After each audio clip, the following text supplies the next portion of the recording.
Welcome to Leka Eto Speak YouTube channel. Thanks for watching. Please don't forget to subscribe. Lovers all over the world. Ọ̀rọ̀ rẹ o, ọ̀rọ̀ lẹ tún gbọ́ yìí o. Because àwọn èèyàn, àwọn kan wọ́n tún fẹ́ try láti máa bully Mami Twins Love. So ó ti padà wá jáde síta, ó ti sọ̀rọ̀ pẹ̀lú bí àwọn èèyàn bí wọ́n ṣe ń comment ní under video, pẹ̀lú bí wọ́n ṣe ń try láti gbèjà Agbala Gabriel. So wá ní wípé tó bá jẹ́ pé rọ́ọ̀lù ń pa kí ogun wọn náà kan sí findings, kan lọ síbi tí church Agbala Gabriel wà, káwọn náà kan fojú ara wọn rí gbogbo àwọn nǹkan tí ó ń ṣẹlẹ̀ ń bẹ̀ àti àwọn ìwà tí ó ń wù, pé kò kí ń ṣe pé bóyá àwọn ń parọ́ mọ́, pé nǹkan tó ṣe ni àwọn ń sọ, and then àwọn ti pè, àwọn ti bá sọ̀rọ̀ láti jẹ́ kó change, but ìwà ìgbéraga ó wà nínú ìṣesí ẹ̀, pé if not pé kò tún yẹ kó jáde síta láti release orin, pé kó máa sọ wípé ẹni tó gbé òun débi tó ń dé, pé kò lè gbé òun ṣubú, gbogbo àwọn nǹkan yẹn ló jẹ́ kí àwọn èèyàn jáde síta fún láti sọ̀rọ̀ wípé ó yẹ kó ronú pìwàdà, pé ó yẹ kí ó apologize sí àwọn tí ó ń gba owó lọ́wọ́ wọn, tí ó ń sọ fún wọn pé nǹkan báyìí ló ń fẹ́ ṣe tí ó dẹ̀ máa ṣe, and then gbogbo àwọn tí ó ń fi ilé ayé wọn tó fi ń ta kite, because ìgbà tí ẹ bá gbé aláìsàn síta tẹ́lẹ̀ fẹ́ bá gbowó jáde, tẹ́ gbowó tán, tẹ́ fún wọn ní ìtọ́jú tó yẹ kẹ́ fún wọn, so gbogbo àwọn nǹkan yìí náà ni ó ń jẹ́ kí àwọn èèyàn máa jáde síta ká máa bínú. So ọ̀rọ̀ lẹ́kùnrẹ́rẹ́ lẹ́nu ìyá Twins Love. Mo sọ fún yín bí lánàá, mo ní ẹ bá wa farabalẹ̀ kẹ́ gbọ́ nǹkan tán sọ, ẹ ṣé. Mi ò fẹ́ jáde bọ̀ nítorí pé wọ́n dárúkọ mi. Woman yẹn, ìyá alájẹ courtroom, ó dárúkọ mi. Ó ní ìyá Twins Love, ìyá Ibeji kò lè sọ pé òun ò mọ̀ ipe Bólú bímọ fún Agbala, ipe mi ò lè dínà yẹn. Mo wá ń wora mi pé ibo lèmi àti ìyá alájẹ mo láti mọ́ra, a sọ̀rọ̀ rí. I've never been a friend to any blogger. Blogger tó bá ní mo mọ òun àbí mo message òun rí kó jáde síta kó wá challenge mi. Èmi tó jẹ́ pé tẹ́ bá ń sọ̀rọ̀ tàbí tẹ́ bá ń bully àwọn èèyàn gan, àánú ẹni tẹ́ bá ń bully tún máa ń ṣe mí. Ìwọ tó mọ̀ láti fi pamọ́, rántí pé nìkan bẹ tó mọ̀ wá o, kí múni kó rọra ṣe nítorí pé gbanigbani ń bẹ. Wọ́n léèyàn ṣe nǹkan tí ò dáa, ẹnì kan fojú fò kò ní ṣe mí mọ́, tó bá padà ṣe mí kí lẹ fẹ́ ṣe sí.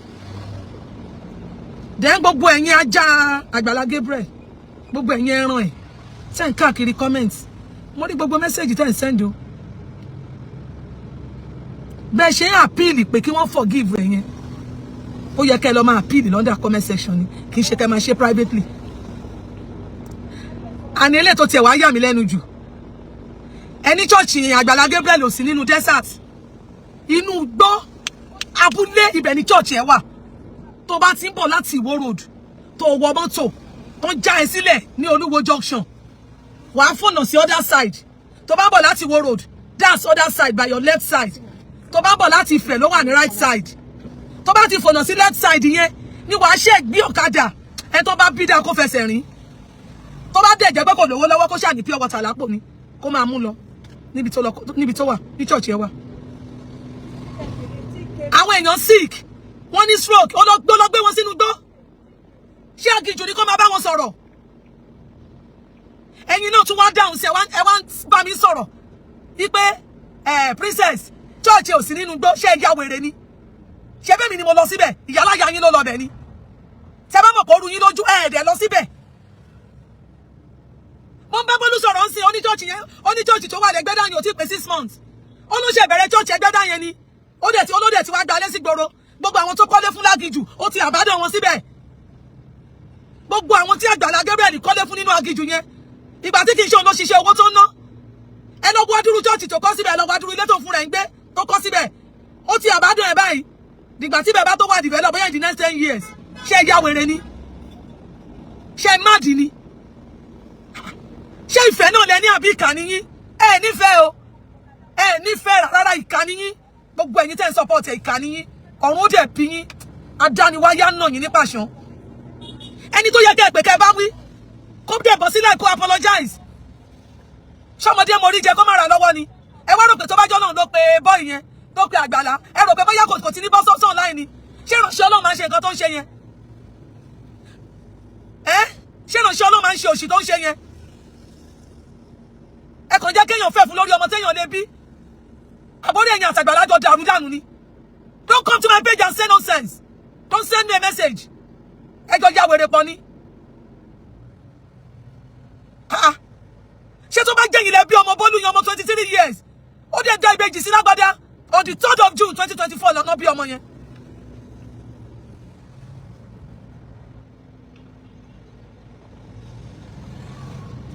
Of June ni wọ́n bí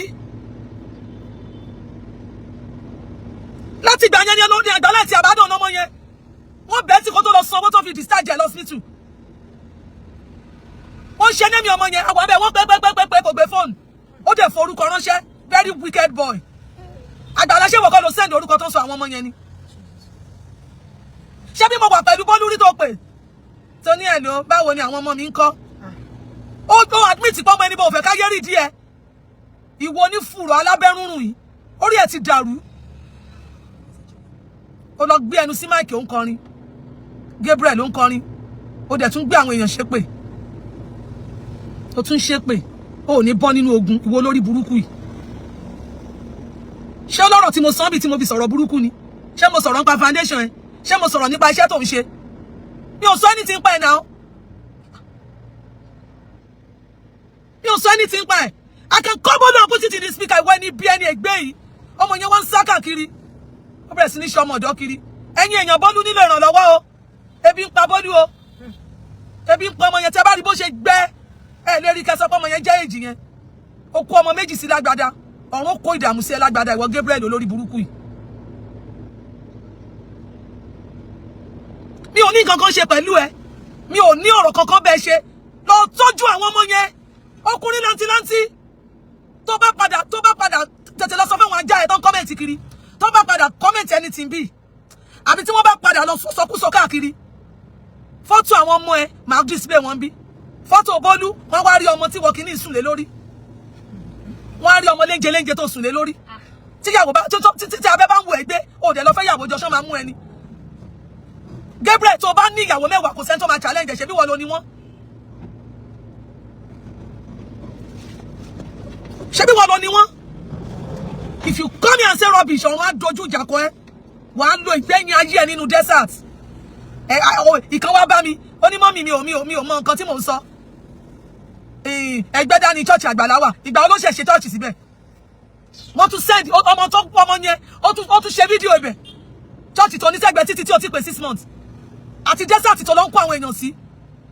tó fi ìyà jẹ wọ́n mọ́bẹ̀ tó ní pankẹ́rẹ́ ló máa ń na gbogbo àwọn staff ẹ orí ẹ̀ ti dàrú ni.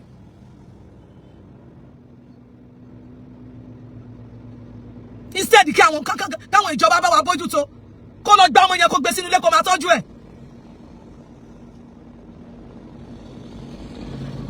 Ìkànnì yín o adẹ̀ ń pọ̀rọ̀ ìlówó ó dẹ̀ ń láró nínú ṣé fẹ́ náà lẹ wá rò pé ní sí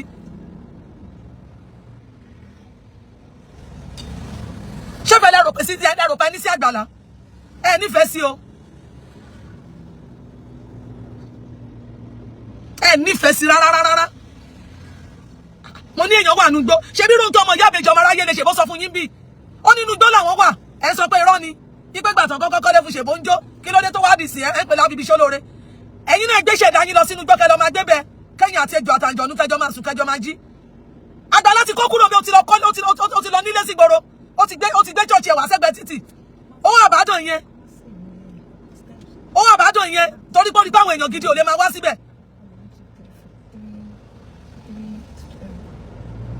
kí ló dé kí ló ṣẹlẹ̀ gan mo ní mo lọ síbẹ̀ ó ní 28 minutes mi ò pàdé èèyàn kan báyìí lọ́nà kì í ṣe pé mo rìn mo gbé mọ́tò ni ẹ̀yin náà ẹ̀dẹ̀ lọ síbẹ̀ kẹ́ tíráì kẹ́ padà wá kẹ́ wá sọ pé rọ́ ni mò ń pa ẹ wá ń sọ fún mi pé kíní tó bá sọ̀rọ̀ òdì sí mi gbogbo tó tara ẹ jáde ò ní jèrè wọn tó bá lépa mi gbogbo tó ń dùn ẹ nínú adìẹ kún mọ́ ẹ lójú tó bá fi bí wá mi kiri gbogbo tó ń fún ẹ láyọ̀ adẹkún lójú ẹ if you dare comment any nonsense ìkànnì yín wèrè kan náà jáde ó ní ẹ ṣé tàbá wá sọ pé ó ti ṣe ká lọ pa ni n kò jẹ́ pé látẹnujẹ ni yín tó bá ti wá sọ́dọ̀ yín tó bá ti fún yín envelope 5,000 tán dẹ̀ fúnran yín rí wọ́n ti wá kó gbogbo ọpọlọ yín lọ kò wá sí nǹkan kan mọ́ ń bẹ̀ bá wá jẹ́ olè tẹ́ ẹ lè ṣiṣẹ́ kí lẹ̀ wá ní kíní ibo lọ́lọ́run ti pé ṣẹ́gbẹ̀lá Gabriel jẹ́ pásítọ̀ ni ṣé bẹ́yìn náà lẹ́fẹ̀ẹ́nu sí tó fi kúkú wò pé kò ń dá chọ́ọ̀chì lẹ̀ ṣé pásítọ̀ ni ṣó sọ fún yín pé pásítọ̀ lòun ṣó sọ fún yín pé pásítọ̀ lòun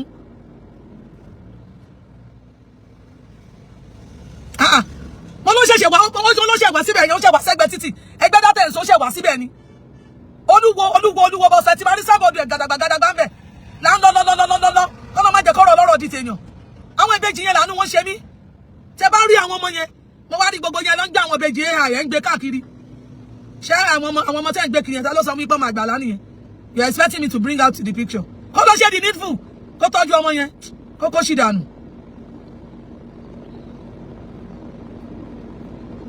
Pelu ò ní ìyá kò ní bàbá kò ní anybody ọmọ yẹn sunkún tá a máa bẹ́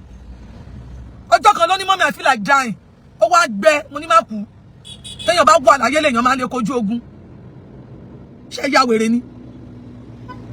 gbogbo ẹ̀yin tẹ́ ń support ẹ̀ ìdojúkọ tí Pelu rí lọ́wọ́ Àgbàlá ọ̀run á fi dán yín wò á fi dá àwọn ọmọ yín wò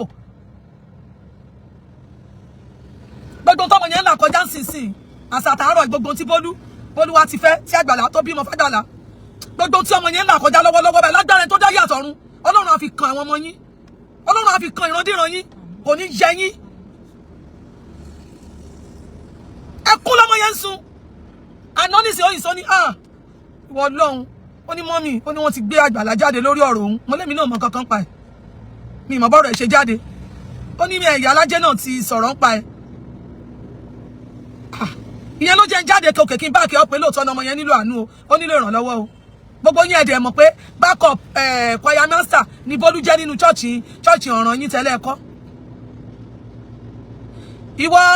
Tọ́pẹ́ Adébáyọ̀ back to sender tó sọ yẹn tó fi wọlé sún òní jèrè àti wọ́n àti Àgbàlá òfò lẹ́ máa ṣe dànù ọmọ ìjọ Àgbàlá ni ẹ́ if you curse me here má fi eré mo dúró níwájú Ọlọ́run ìpè pẹ̀lú agbára ọjọ́ àgùntàn gbogbo ẹ̀yin tẹ́ ń support ẹ̀ nira ayé gbé ìnira lẹ́ fi máa gbé ayé ìnira lẹ́ fi máa lo ayé yín if you dare comment on my page ìyá alájà yín ló bá mi ṣí page mi ni abẹ́mi já tọrọ jẹ arẹbí pa bí ti yín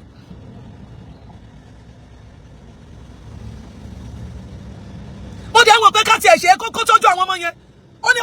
ọjọ́ t'Àgbàlá fi ní kí lọ máa wálé káàkiri tó bá rí ilé àlọ́wọ́n jù tó bá rí ilé àlọ́wọ́n jù ìwọ́de ń gbé dáadáa olúwa nínú AC 24/7 ọmọ yẹn dẹ̀ ń rárẹ̀ káàkiri tó bá wá ṣe bá ìyá wèrè láàrin èmi àti yín tó bá jẹ́ pé èèyàn kan tó ní fọ̀tò lẹ́ẹ̀kan náà ni ó bí Pelu tó bá jẹ́ èèyàn kan tó ní fọ̀tò lẹ́ẹ̀kan náà ló bí Pelu ṣáṣìírí yóò ti ní tún ti pẹ́ ṣé yẹ ẹ̀ máa lajú lẹ̀ Àgbàlá rí pé girama lọmọ yẹn wà lọ́dọ̀ ẹ̀ ló lọ ń tẹ́tì wọn bọ́rọ̀ bá fi lè jáde sí tó tán fún yín nìyẹn o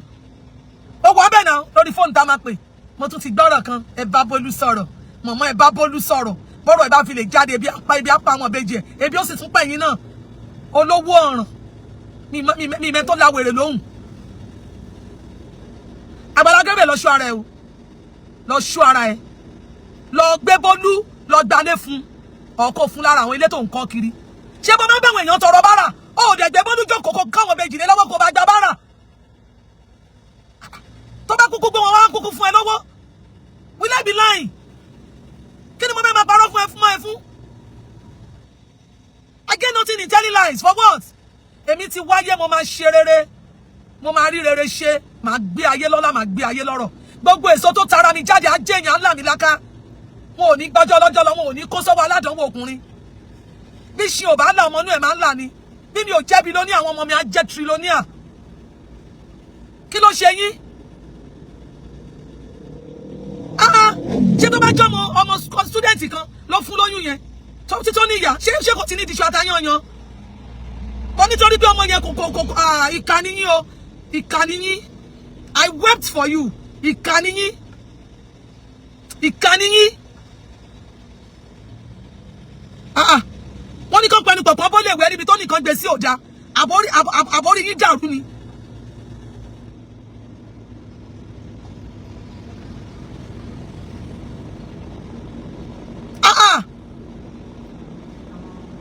Àgbàlá dẹ̀ wá há gbogbo àwọn èèyàn kọ́ ló máa kọ́mẹ̀ntì káàkiri ọjọ́ wo làgbàlá di akọrin ṣe bí lù gángan ló lù kiri church kó tó di pé o di foundation ọjọ́ wo ló wá do lórí ó láyà gan o ó dẹ̀ lọ gbé máìkì ó sọ pé tí wọ́n bá fẹ́ kọjá ṣé Ọlọ́run ṣé ọmọ yéèjì bàbá Adébóyè èyí ọmọ yọdún tá a celebrate wọn ní 2 weeks ago ní last week ṣé ọmọ yéèjì bàbá tí bàbá bá wá yẹ ẹranko Burkina Faso bí titi ẹ ó rò pé bàbá máa rí bẹ́yìn ẹ wo bàbá Oyèdépò ẹ wo ìyàwó wọn jẹ nínú abẹ́ orí ọ̀fẹ́ Ọlọ́run tí ọkọ̀ bá gbé bílíọ̀nù fáwọn yẹn lẹ́nu iṣẹ́ ẹlẹ́ gbọ́ ni olófò ọmọ ojú ọ̀rọ̀ lárí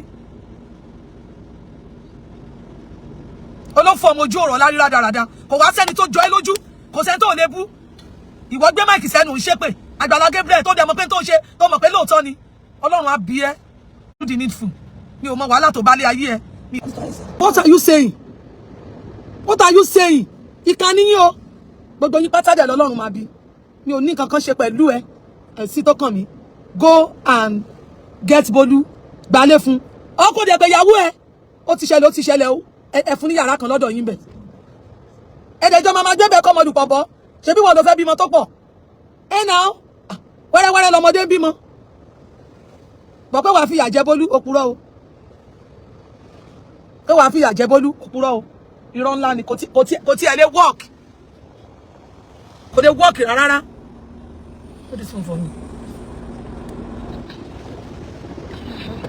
Kò lè work. Gbogbo ẹ̀yin tí ẹ mọ rere tẹ́ ń ṣe ẹ múra sí. Gbogbo ẹ̀yin tí ẹ mọ bí ṣe ẹ múra sí. Bíbélì ní èmi bọ̀ kankan. Èrè mi bẹ pẹ̀lú mi láti san fún oníkálùkù gẹ́gẹ́ bí iṣẹ́ ọwọ́ rẹ̀. Kò wá tán síbẹ̀ o. Ó ní ìbá ṣe búburú, ìbá ṣe rere. Tó já sí pé Ọlọ́run gan bọ̀ pé àwọn kan máa ṣe búburú, àwọn kan máa ṣe tó dáa. Please, Àgbàlá Gabriel lọ bá Bolu o. Ṣé bí wọ́n fún ara ẹ mọ̀ bí táwọn ọmọ yẹn wà? Ọ̀sẹ̀ méjì làwọn ọmọ yẹn wà tó ti fi ojú ẹ̀ rí wọn kẹ́yìn. Ìkà burúkú yìí tó dẹ̀ gbé sílẹ̀ òun ráwọn ọmọ ẹ̀ lójoojúmọ́ ẹni bí ajé ṣìlẹ́yà very useless boy aláìlẹ́kọ̀ọ́ bóyá ọdẹ ẹ̀kọ́ tí ó gbẹ̀kọ́ ni you are very very stupid. Yóò bẹ lẹ́jọ́ ro go and look for Bolu and do the needful. Àwọn ìbejì yẹn wọn láṣọ gidi lọ́rùn lọ ra aṣọ fáwọn ọmọ yẹn Àgbàlá ṣe bóun wọṣọ ṣe bí wọ́n ń bùn ẹ̀ láṣọ ṣe báwọn tẹ́lọ̀ ń bùn ẹ̀ láṣọ àkísà làwọn ọmọ yẹn ń wọ̀ wọn láṣọ gidi lọ́rùn Bolu gan bí kò wọ aṣọ gbogbo àfún wọn lára pínpín ni ẹ lè rí ọmọ yẹn kẹ sọ pé kíní ó dẹ̀ fìyà jẹ ó fìyà jọmọ òkú ọ̀run ó bí ẹ ọ̀run ó bí ẹ gbé wá sínú ilé ẹ ó kúkú mọ orí kọ ọmọ orí kọ náà gbé sínú ilé ẹ bíyàwó ẹ bá ti ṣe hallelujah kó máa ṣe praise the Lord bíyàwó ẹ bá ti kọrin kó náà máa gbé lẹ́yìn. Having 3 10 wives is not a sin. Tó bá ti capable máa fẹ́ wọn lọ. Ṣé bẹ́yàn kan ló kúnjọ ní tán ní gbogbo ọmọ ẹ̀jẹ̀ 206 o sì tí o tí rìn débẹ̀ ìwọ náà ṣe tiẹ̀ kò ní tàn rere ń gbò bá dọjọ́ alẹ́ ìyẹn tí wọ́n bá jò dalẹ̀ ìwọ rádaràdà láìlẹ́kọ̀ọ́ kó tẹ̀ wá gbé Bolu wá sínú ilé kó máa ṣọ́ ọmọdọ̀ fún ìyàwó ẹ kó fi lè máa tọ́jú àwọn ọmọ yẹn ṣé kò bẹ́tà ju ìyá tó fi ń jẹ ọmọ yẹn kiri níwájú adẹ́dà ṣẹ̀dá the last time tí mo rí ọmọ yẹn aago mẹ́rin ọmọ yẹn ò tí jẹun àárọ̀ ọmọ tó ń tọ́ bèjì lọ́wọ́ kò jẹun mo ní ẹ ṣàtẹ̀ kọ́kọ́ stay in this restaurant kọ́kọ́ jẹun kọ́kọ́ fún lóúnjẹ ó jẹun tán mo ní kó má sọ anything kó ṣàkọ́kọ́ jẹun gbà tó wá jẹun tán là tó wá ń sọ̀rọ̀ kò dá o ṣábìyamọ dẹ̀ lẹ́yìn tẹ́ ń wà lẹ́yìn Gabriel ṣábìyamọ ni yín káàtì ẹ̀ ni wọ́n kọ́ pọlọ yín sínú gọ́tà ṣé gbogbo làákàyè ran yín ló ra ni tí ó wà tẹ́ẹ̀lẹ̀ tara yín lólobó Àgbàlá tó bá tún bọ́ta tó pòwe lásán ọ̀run á fọ́ ẹ lójú dànù tún bọ́ta kókò bọ́ta kókò rin ìyà iṣẹ́ kó bí àwọn tó ṣẹ̀ gbogbo àwọn ìyá alájà ńkọ́ yẹn wọ́n ṣe máa ń support ministry ẹ̀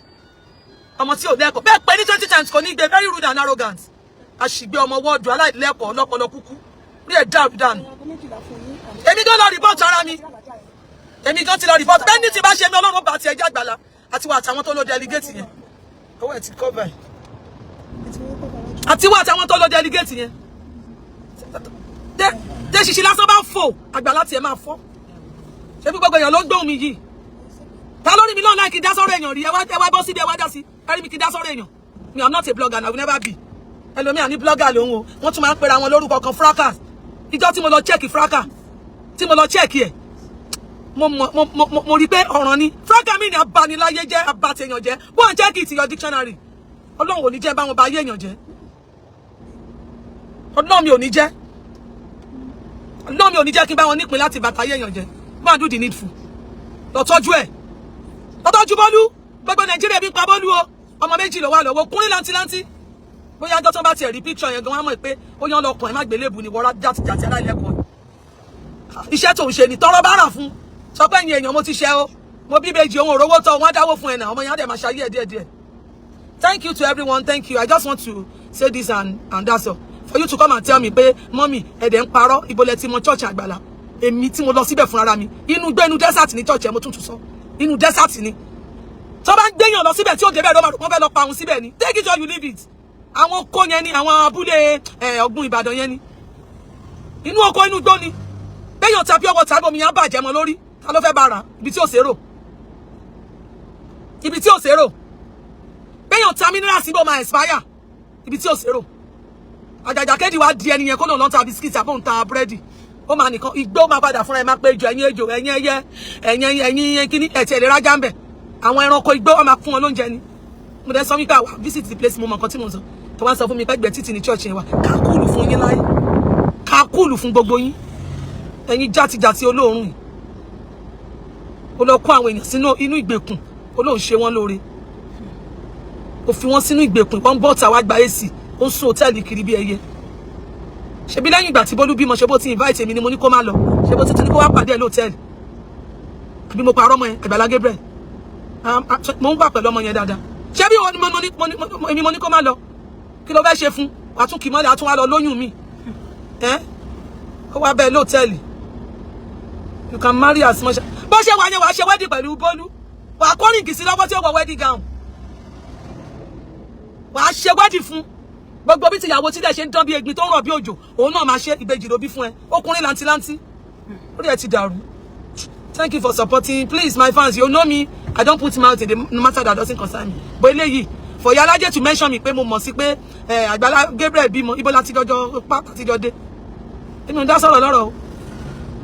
Ó ló jẹ́ kí n jáde kí n wá sọ tẹ́lẹ̀ tí mo mọ̀. Ṣé mi lọ bá Agbala ni? Odidi ọjọ́ kan ni mo fi wá bá. Ìgbà tí màá fi dé ìgbà tí màá fi padà sẹ́kọ̀ọ́. It was around 11 lóru. Kíní burúkú ọmọ aláìlẹ́kọ̀ọ́ kò pè mí pé ṣé mo ti délé. Kò bí mi pé ṣé mo ti délé. Ìgbà tí mo tó wá pè ní tí wọ́n á pè pé Agbala ṣáyé ló sì ń jẹ yìí ó tún wá ní kí n má bínú pé pé ọ̀rọ̀ yẹn ọ̀rọ̀ tó ṣẹlẹ̀ yẹn ó bá òun ní kíní ni pé pẹ̀lú gbogbo òun ò mọ̀ pé ó lè jáde síta ìwọ tó mọ̀ pé ó lè jáde síta kí ló tó lọ tẹra ẹ lọ́dà kọ́ ẹ pé gbà tó bá rí ìyàwó ẹ̀ nìkan lára ẹ̀ á máa dìde adójútì ní Agbala who is calling you pastor you must very stupid ọmọ aláìlẹ́kọ̀ọ́ jàtijàti. Thank you for supporting Princess Adeyinka Foundation. Please mi ò kọ́lé fún yàn tọ́lọ́n bá wá ní pé condition yẹn wà láti kọ́lé tán bá support akọ àwọn tí gba the foundation tí ó ń gba millions bọ̀ lórí àìlera ẹ jọ̀ọ́ ẹ má bá support wọn táwọn èèyàn wọn bá wà nípò ìlera tí kò sí àìsàn ara wọn á wálẹ̀